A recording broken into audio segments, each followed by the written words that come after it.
Welcome to the Fast Leader Podcast, where we uncover the leadership life hacks that help you to experience breakout performance faster and rocket to success. And now, here's your host, customer and employee engagement expert and certified emotional intelligence practitioner, Jim Rembach. Call Center Coach develops and unites the next generation of call center leaders. Through our e-learning and community, individuals gain knowledge and skills in the 6 core competencies that is the blueprint that develops high-performing call center leaders. Successful supervisors do not just happen. So go to callcentercoach.com to learn more about enrollment and download your copy of the Supervisor Success Path ebook now. Okay, Fast Leader Legion, today I'm excited because we have somebody on the show today who's really going to give us some incredible insights on how we can really crack the mystery of innovation. Doug Hall was born in Portland, Maine, and raised in New Hampshire. He is the oldest of 3 children who were raised by an engineer and a school teacher. Since an early age, he had a passion for inventing. At age 12, he invented, produced, and sold a Learn to Juggle kit. His dad didn't quite know what to say when he had said he wanted to be an inventor. His advice was become an engineer and then a patent lawyer. So he ended up studying chemical engineering and did inventing on the side. After graduating from the University of Maine, he took a job at Procter & Gamble in their brand management department, rising up through the ranks, as they say, to the role of master marketing inventor. After 10 years, he retired from corporate life and founded what is known as Eureka Ranch. Their specialty is to help organizations find, filter, and fast-track big ideas. Doug Hall is an inventor, researcher, educator, and craft whiskey maker. He's been named one of America's top innovation experts by Inc. magazine, The Wall Street Journal, Dateline NBC, CNBC, CIO magazine, and CBC. His new book, Driving Eureka, Problem Solving with Data-Driven Methods and the Innovation Engineering System, describes how to transform innovation from random acts to a reliable science. His legacy will hopefully be the creation of the new field of academic study called innovation engineering, where innovation is transformed from a random act to that reliable system. That said, there is a chance that he'll really be known for his disruption in the world of whiskey as a result of creating a time compression technology that is the basis of his most recent company, Brain Brew Custom Whiskey. Doug currently resides in part-time in Cincinnati, Ohio, and the rest of the year in Summerside, Prince Edward Island, Canada, with his high school sweetheart, Debbie, and they have 3 grown children, Kristen, Victoria, and Brad. Doug Hall, are you ready to help us get over the hump? I am. Oh my gosh, that's an awful lot of an introduction. It is. But you know, the thing is, we want our listeners to get an opportunity to know about you as the person, not just what you're known for as far as, you know, your innovation work and of course the whiskey thing, but so we shared a little bit of that, but tell us what your passion is so that we can get to know you even better. I love to invent things.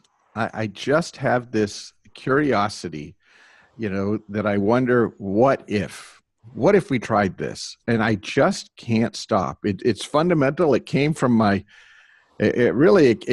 grandmother and my great-grandfather. There's a gene in me that I just can't stay with the status quo. Whatever it is, I want to try something different and do something. And it's that discovery that, to me, I find great joy. And interestingly, it doesn't even matter if it works or not. And in fact, most of the time, and anybody that tells you otherwise is not a true inventor, most of the time it never works. I mean, that's the reality, and that's why people say, I'm okay with failing. I said, I know you're not when you say that, because of course it never works.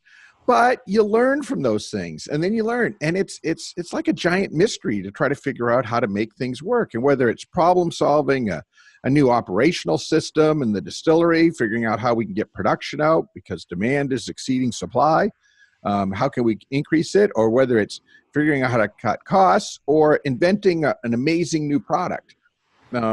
It's all a giant mystery that you're just trying to problem solve. You know, as you're talking, I started thinking about a couple different things running through my head. Is that, I mean, Well, first of all, the whole failing thing, you got to do that. And you have, I mean, being accepting and saying, like you were mentioning it, is just really not the way that as a society we're wired. It is that, hey, you need to get it right. You need to be perfect. Mistakes, are not allowed. And, we have to be agile. We have to, reduce, error. I mean, all of those things is kind of the way that we're conditioned in society and in the workplace. But what we're saying is, in order to be able to create innovation DNA, you can't do that. And the way to reduce the risk is through the scientific methods. Is that correct? Yeah, I mean, fundamental to the condition is, how did we learn how to ride a bike? How does a scientist discover things? They experiment. I mean, Dr. Deming, famously, the systems thinker, who a lot of my work is based on, talked about the theory of knowledge: plan, do, study, act. What are you trying to get to? What's your theory? What are you going to do? Then study. Why did it work? Why didn't it work? And then act. And act is usually go around again and again and again. And it's a methodical step-by-step process. And it is, I mean, I'll be honest with you. Okay, I've done a lot of things. I'm older and I've had a lot of cool things. But it wasn't because I'm a genius. I mean, I made the top half of my chemical engineering class possible, but it's because I learned how to run experiments and do very rapid research. And this is a key thing that's a difference out there. We have a tendency to do everything very qualitatively. We just feel it, but you need data. And that's why, on the subtitle of this book, we put data-driven, because truly we want the data. And I think sometimes people don't want to do data, not because, sometimes they don't know how to do it, but they don't want to do it for fear that then it'll be black and white that they failed. And I like that. I like to know, okay, you screwed up, we test a whiskey and we get a 2 on a 10-point scale. It's garbage. Okay. You can't be like, well, maybe we had the wrong people. No, it's junk. Start again, and I like the numbers because it makes me much smarter when I can do rapid research. The key is you got to drive the cost and the timing out. And so, as I talk in the book, we've been able to drive the cost out by some 95%. So when it only costs you 5%, I can run 20 tests for the same cost that most companies can run one.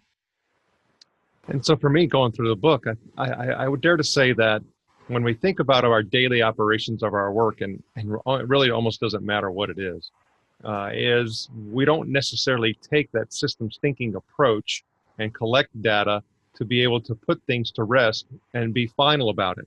I was having a conversation with somebody yesterday about a sales activity and sales action.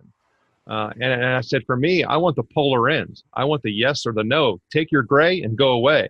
Sure. I need the definitive action, whatever it may be. Well, and you're right from a system standpoint, because we've grown up to an ability that we work in our silo. Whether it's we're responsible for sales or finance or product development or operations. And so we optimize for our silo. And what Dr. Deming teaches us is the system is the interaction of the independent parts. And the success of organizations comes from the interaction of those different departments working together. And in fact, the failure of most innovations is because those departments are not working. It's been optimized for sales and manufacturing can't actually manufacture the product. Or it's been optimized for manufacturing and sales doesn't have anything that's a wow because it's the same old stuff as everybody else has done. Or the economics are off. We've got to solve for the whole, which means we've got to work together. And that's the whole focus of my life right now is on the system, the interaction of the parts, making them come together. Anybody can get a person doing it or a department doing it. The challenge is getting them to come together. But very early in the book, you talk about one of the main issues with all of this and the systems thinking and things like that is, you talk about in a production environment, it being very simple and structured. So where we can, come to the point of, experimenting and collecting data. However, we're dealing with human beings and the variability rate is quite immense. And then when we throw customers in the mix and we're trying to improve a customer experience, we're trying to improve employee experience. That variability, I think a lot of times people just kind of wave the flag of surrender and just move on and go back to some default activity. Well, yes, that's the view. And I have great respect for that view. But I was also in the 70s, I was in a manufacturing plant where one of the guys running the paper machine said, you can't run this thing with that system stuff that you're talking about. Manufacturing's an art. I helped build this paper machine. I know this paper machine. You can't measure this stuff. They said it back then, okay, and they were wrong. And they say the same thing today with regards to innovation, and they're wrong. 26,000 innovations, $19 billion worth of ideas in active development. We've got the data now that we can track that. We have the measurement systems. We have the abilities to do it. But just like that fella at the paper machine in Mahoopany, Pennsylvania, they didn't even know. I mean, the challenge that you've got right now is how could they know that there was any other way to do it? Because they've grown up in a certain way, and there's now new technologies and new methods to measure. No, I think that's a great point. And I keep having this discussion, and I have a feeling that it's going to be one of those things that it's going to be one of my last breath things, is that it's impossible for us to come up with new ways of thinking, new perspectives, if we're only playing around in our own four walls. I mean, if we're locked in our own room and we're not gaining different perspectives, how can we ever, consider in any way, shape, or form, what a different possibility may be? I honestly think, and I was doing some things here this morning that got me really thinking about this, is that a whole lot of people are basically dying in place. They've just decided they've given up. They've just given up. And deep inside them, there was a person that wanted to do great things, and then slowly but surely, and I'm not going to buy the fact that the boss won't let you and do these things. I'm not going to buy any of that stuff. That's an excuse, okay? You determine what you're going to do, and in your sphere of influence, you can do amazing things. They're just retired in place, and they're just going there, and they have no life and no energy left to them, and they need to be. I need to take them and shake them. I mean, some of them, I just want to shake them and doing it. And because it's like life is meant to be enjoyed and to bring fun and to do amazing new things. And the discovery, I mean, the tree out the window here, that tree either keeps growing or it dies. It can't suspend time, okay? And that's what a lot of people do is they suspend time and they go, my life is miserable. My boss is a jerk. I guess I'm going to just put up with it. And no, stop. And the way to get started again is you got to go learn something. Okay. And it all starts with learning. You've got to start learning. And if you don't know how to go do it, go talk to somebody, go get a book. I mean, just go get a book of something, get my book. I don't care what it is, but start to put stuff in your head. Because once those ideas start in your head, a chain reaction starts. But you've got to say, I want to go learn something. Take a course. I don't care what it is. But if you're not learning, you're dying. I had a thing at Procter & Gamble. I was there for 10 years. And I looked up January 1st, July 4th. And at the time I was inventing games and toys on the side, which was non-competitive. And they thought that was humorous that I would do that. And I was inventing games and toys on the side, and I was making actually more money outside, like 4 times more money outside than I was inside. But I was enjoying myself, and I was learning. And I would look up January and July, and I would say, am I smarter than I was 6 months ago? And I was. And then one January I wasn't, so I left. That was it. It was that simple. Because you're either growing or dying. And if you're not growing, do something different. Well, that goes back into I want the yes or the no and no gray. Hey, take your gray and go away. You needed to know that I was growing or I'm out of here. Right. That's right. I also love in the book where you talk about some 5 false innovation cures. And those innovation cures to me are, again, I think it goes back to some of these societal,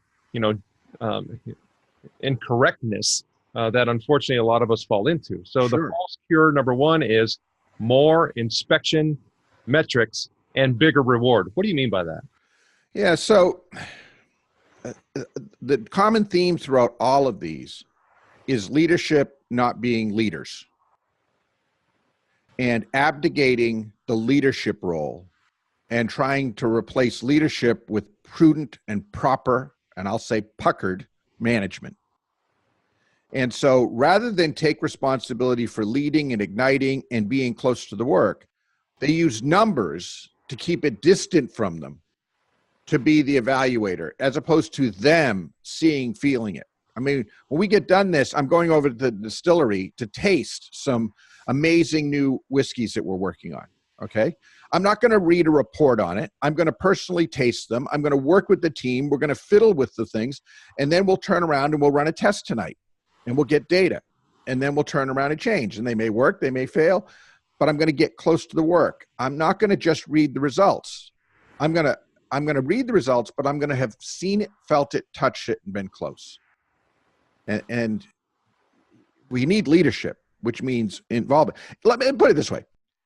If the future, innovation is the future of your company, who should lead the future but the effing leader? Okay?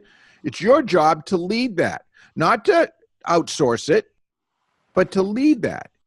Because who else can see the whole of where your organization is except the leader? And I said leader, not the team, not the management team, the leader. You know, divided leadership is no leadership. You know, I think you bring up a really important point talking about that, because we all have to know that that leader is responsible for the culture of the organization. And you talk about creating a culture of innovation, and therefore, I mean, to me, it's just inherent if I'm responsible for the culture, I'm responsible for the innovation, and innovation is our future. Therefore, it's just part of my, quite frankly, fiduciary responsibility to every single stakeholder in the organization. And what's interesting about that is about 6 months ago, I've had the Eureka Ranch for 33 years. And about 6 months ago, I came to a point where the whiskey stuff was going on, but I had this incredible lady named Maggie Nichols who'd been COO and president. And I looked up and I realized she was ready to be the leader. And now the typical thing in a small, closely held company is us old farts stay around forever and control it. And so I decided to name her CEO and to become chairman and inventor. So she uses me to help with inventing. And it's been an interesting transition for me, because I gave it to her now, as opposed to, because she was really ready for it, as opposed to waiting another 10 years, which is what classically would have been done. I'd have done another 10 years. And then she would have been older, and at giving it to her now, she's got the ability to truly create this culture and create this thing and to take it to a new place. I'm not saying it's easy for me to do that, to let go, but I also know that I can't be a shadow leader of the company. She has to be the leader. And I work for her with regards to client engagements to do it. Now I have a fiduciary duty as a shareholder and as the owner. I have that role. But when it has to do with client things, I work for her and she has to be in charge. And it's been amazing. The growth for me has been wonderful to go through this, but to see how the organization is changing and growing with her as the leader. And I think many folks of baby boomer generation, they don't get the joy that I'm getting right now, which is to nurture someone to be ready to do the job and then coach them and let them do it and be amazed by what they can do. As you were talking, I started thinking about, really, Doug, that's something that should occur from, at all levels. I mean, all of us who are leading others really should, be in support of them to actually, step right past us. And we need to be okay with that, because otherwise, how are you fully giving? How are you fully connecting? How are you fully reaching everybody's potential if you don't actually act and behave in that way? Well, and the side thing that they'll do is that what many leaders do, and I mentioned this in the book, is that one of the things we'll do is we're not taught how to truly lead. And so I lay out in the book a way to use commander's intent and some of the military approaches to help set strategy and to do it and to enable the systems, be a systems architect as opposed to a doer. Because most of us, what happens is we get promoted to a job because we're good at a certain job.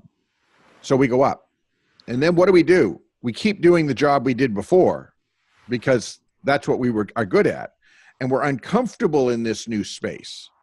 And so then we take away the rights of that person to grow and to become it. And so one of the neat things of this, of being a chairman instead of a CEO, is that I am not involved in the day-to-day running of projects, but I end up getting to spend a lot more time with senior leaders of companies, just in conversations with them, just one-on-one conversations about leadership and the things that they're doing. And because I'm not connected to maybe the daily project that's going on, I'm able to have a whole nother level of conversation. And what I'm finding is there's a whole lot of senior leaders that really want to talk about this stuff because they don't know. I mean, the number of senior people at very large companies who close the door and they say, I have no idea how to grow this company. I've tried everything I thought, and I don't know what to do. And I mean, it's just, for me, it's like a whole new world. I'm getting to spend time with these folks and to help them because they don't know what to do. And the classic things they learned, maybe in business school or wherever, don't work today. It's a new world. It's a new world. It is. And I mean, even again, when you talk about, you're referring in reference to a senior level leader of a large organization, but I dare to say that quandary is taking place throughout the entire globe at organizations of all different sizes. Is that it goes back to if I'm not getting exposed, and we kind of come a full circle, if I'm not getting exposed to new ideas, new perspectives, it's just not possible for me to think of things that, are going to allow this your organization to grow. Because you can't pull out what hasn't been put in. That's right. That's right. And it doesn't matter the size of the organization. And in fact, sometimes, we classically would say large corporations because we work with those, but we do a lot with small companies. And in fact, I had a thing going out to some schools that we're working with as part of a thing that we do. And even in the small organizations, we can get caught up in these things.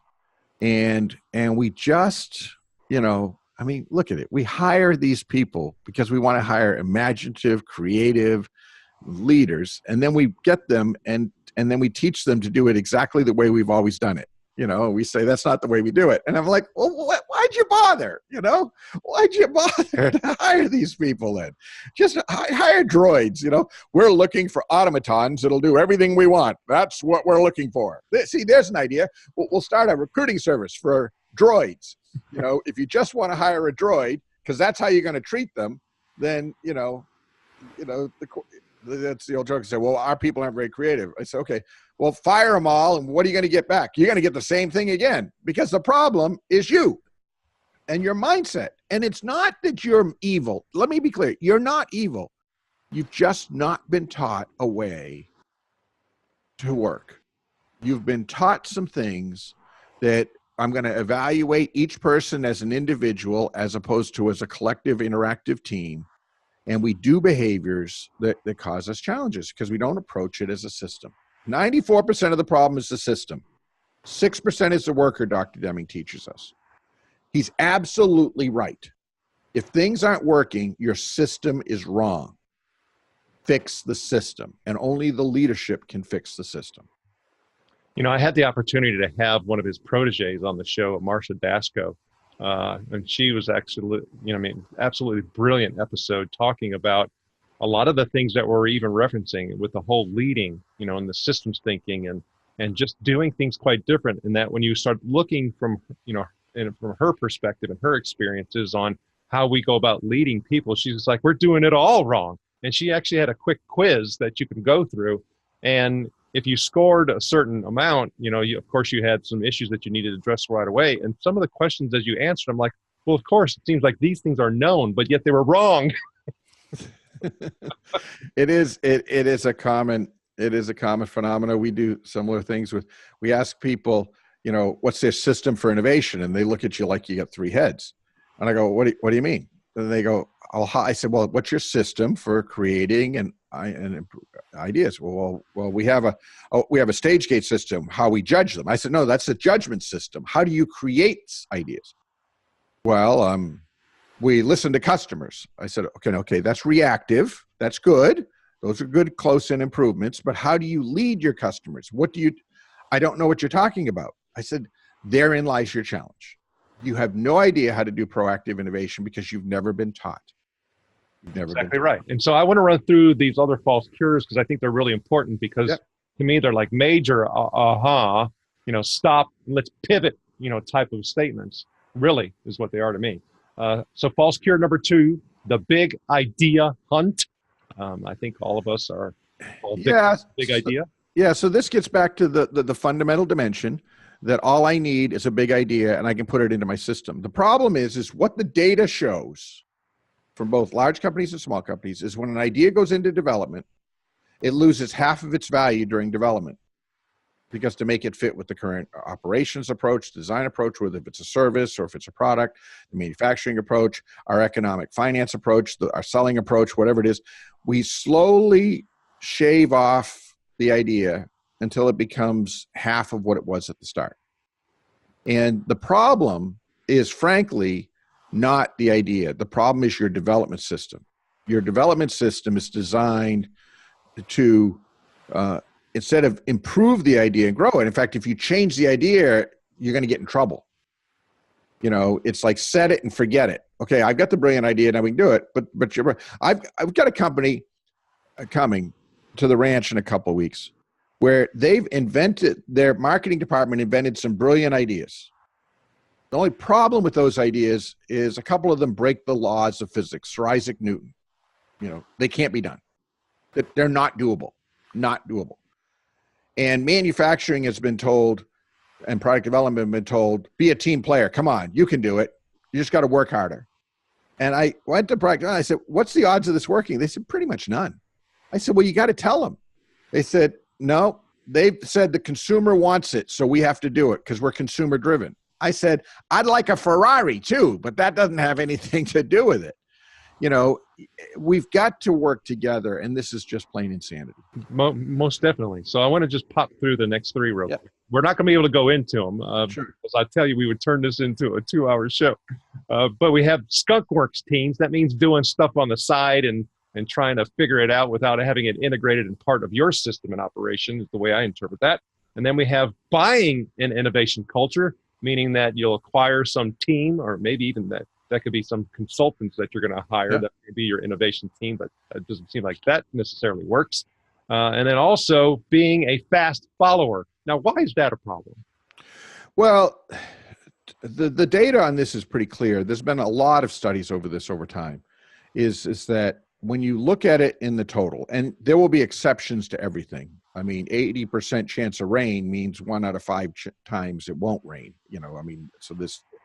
but when you follow the data, what you find is that, and the numbers go down, it's like the second in gets like 40% less, the third in gets 80% less.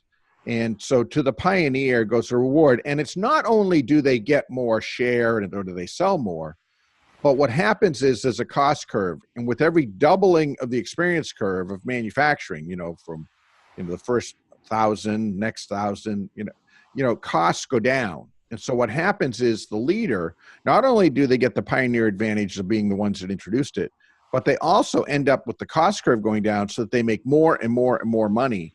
And the other people coming in just don't have the funds for the marketing and the support and to be able to do the investment in the next generation of it. Okay, because it's not set it and forget it. You have to never-ending continuous innovation is the secret to success. And that's why it's such a great time to be in innovation, because the world's changing faster. And you can see that as a negative or as a great positive.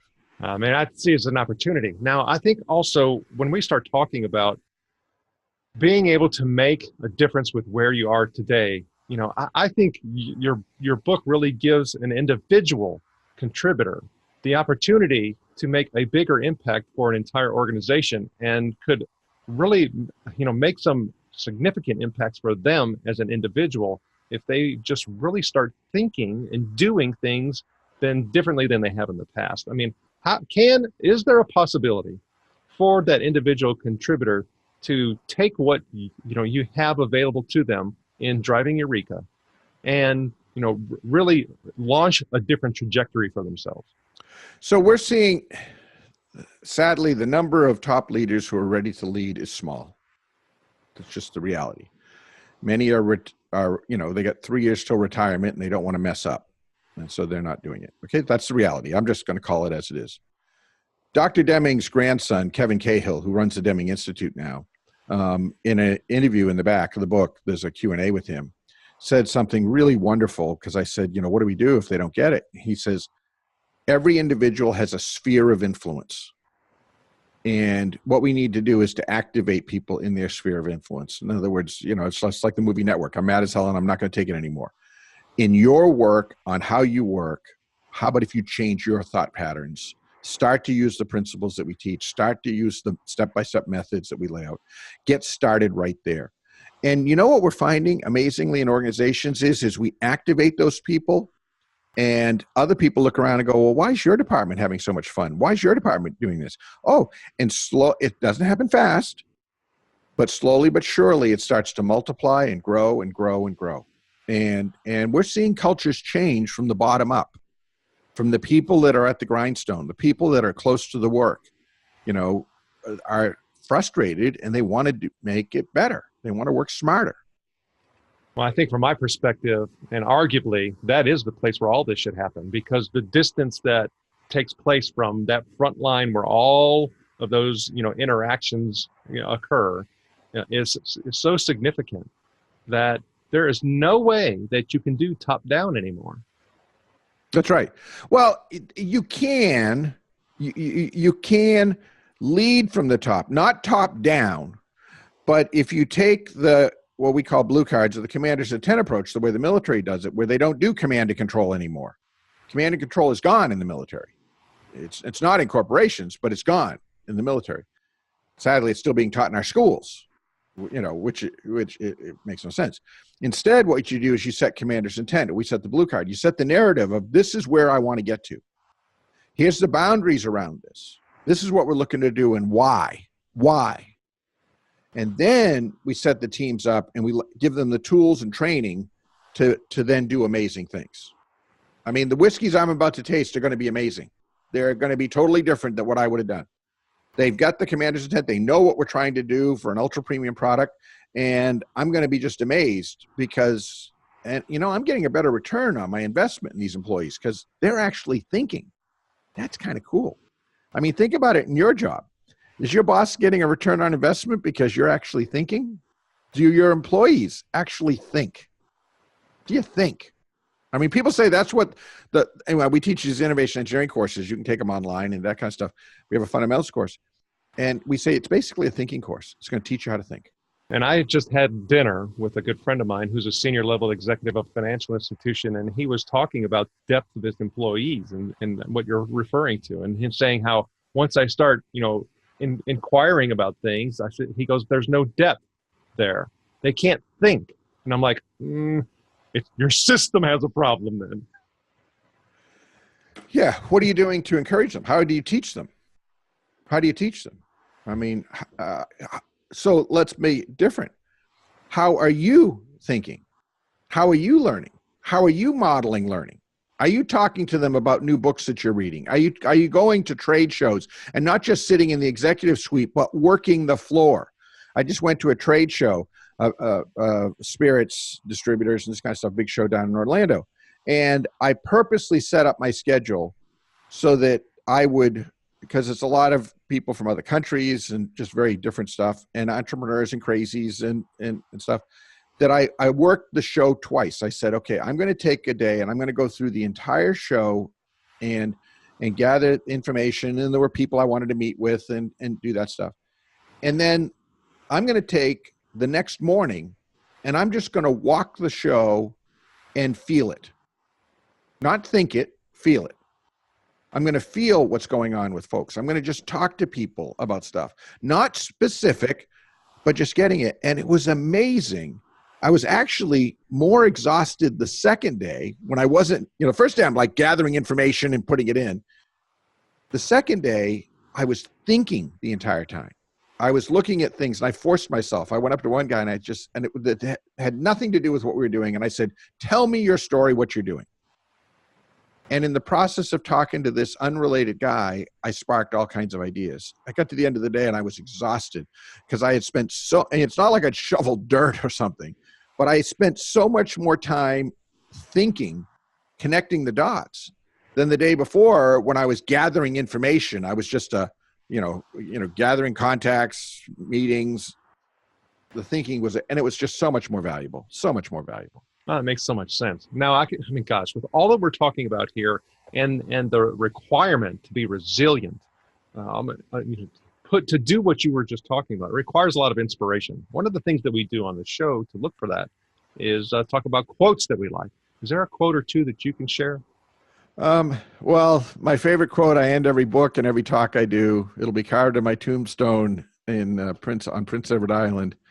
It's a Ben Franklin quote, who America's first great inventor. Up sluggard and waste not life. In the grave will be sleeping enough. Up sluggard and waste not life. In the grave will be sleeping enough. Deep inside all of us is a little voice that tells us what we should do and what we must do. It's time to listen to that voice, get up, get out, and get going. That's a good quote. And I can also say that even when you start talking about getting to the point to where you are today, you've had to, along that way, like you're talking about, continually put in. But in order to do that, that failing thing has to happen often. And, obviously you have resilience to see for that. But I know it's taught you a lot. And we call that getting over the hump. Those learning moments that cause us to do something different that are significant that we can recall and we can share with others. Can you share one of those moments with us? Well, they're daily. When one has to think about it, you don't have the mindset. There really is. It's just, if you meet really successful entrepreneurs or successful people, they have inherent in them a fundamental curiosity, and they do things, and the stumbles are along the way. When we first made our whiskey, I took whiskey and wood, put it in a pressure cooker and heated it up. Well, this is not a good idea because it's an alcohol and water solution. And next thing you know, the alcohol goes off. And if it's on a propane burner, you get a very impressive fireball that goes off. Okay. Awkward. But then if you get a long enough hose and you put it inside a trash dumpster and you put a baby monitor camera on it, you can cut the pressure just in time. Not a big deal. You can get to a proof of concept, and then you go build some stuff. But you've got to say, I wonder what if, and you're pulled to it. See, it has to come from within you. You've got to love it. If you don't love it, if you're not absolutely excited about doing this stuff, it's never going to happen. And so it has to be intrinsic. Dr. Deming teaches this, intrinsic versus extrinsic. If you're doing it to make money, you're never going to make money. All of my successes are because I thought, geez, I wonder if we could figure this out. Wouldn't that be neat? It's like we've got a system that allows you to write a patent in about an hour. I said, wouldn't it be cool if we could do that? I go, yeah. I go, how are we going to do that? I don't know. And I got some really smart people, and I said, can you figure that out? Sure enough, they figured it out. Write a patent in about an hour. Do quantitative research in about an hour. I like an hour. We need to go faster. I don't want to wait. I've got things that I need to move on. Yeah. I know, it makes sense. Okay, so everybody, we're talking to Doug Hall, who is the author of Driving Eureka. He's also a whiskey entrepreneur. And Doug, with everything that you do, we wish you the very best. Now, before we move on, let's get a quick word from our sponsor. An Even Better Place to Work is an easy-to-use solution that gives you a continuous diagnostic on employee engagement along with integrated activities that will improve employee engagement and leadership skills in everyone. Using this award-winning solution is guaranteed to create motivated, productive, and loyal employees who have great work relationships with their colleagues and your customers. To learn more about An Even Better Place to Work, visit beyondmorale.com/better. All right, here we go, Fast Leader Legion. It's time for the Hump Day Hoedown. Okay, Doug, the Hump Day Hoedown is a part of our show where you give us good insights fast. So I'm going to ask you several questions, and your job is to give us robust yet rapid responses that are going to help us move onward and upward faster. Doug Hall, are you ready to hoe down? I'm ready. All right. So what is holding you back from being an even better leader today? I got to get even healthier. I have to get healthier. What is the best leadership advice you have ever received?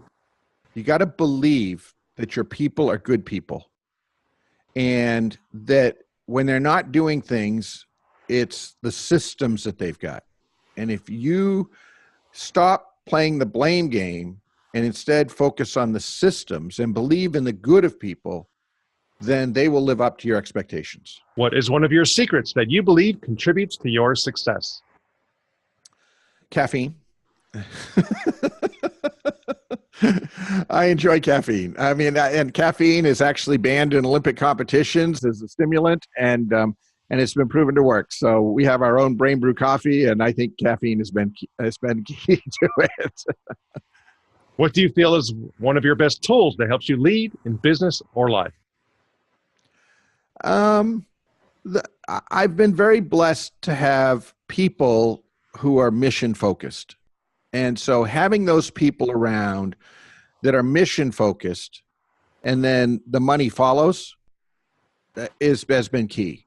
And it's those people that make me much better than I really am. Maggie Nichols makes me better. Joe Gergash makes me better than I really am. They make me a better person. And what would be one book that you'd recommend to our Legion? And it could be from any genre. Of course, we're going to put a link to Driving Eureka on your show notes page as well. Dr. Deming's book, Out of the Crisis. It is a book that at the time saved this country. Manufacturing was in a mess. It made a big difference. It didn't stick as much as it needed to.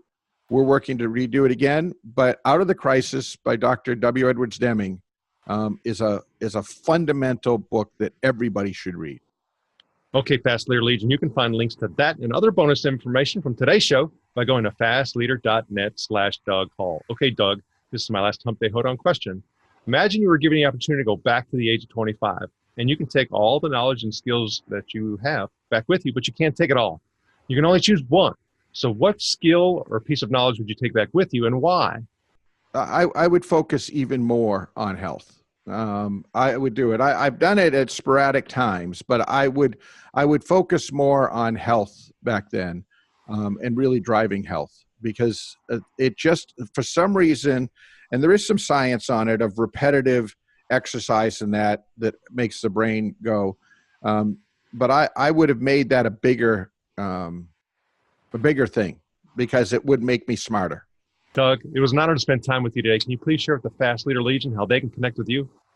Well, let's give them a little bonus. You can go to the Eureka Ranch website and that kind of stuff. But if you go to DougHall.com/VIP, DougHall.com/VIP, you can sign up. There's a newsletter there, but you can also get a 1-hour audio book summary. There's also on Audible, there's the 10-hour audio book, which if you can't sleep, I guess you can do that, or if you're into those things.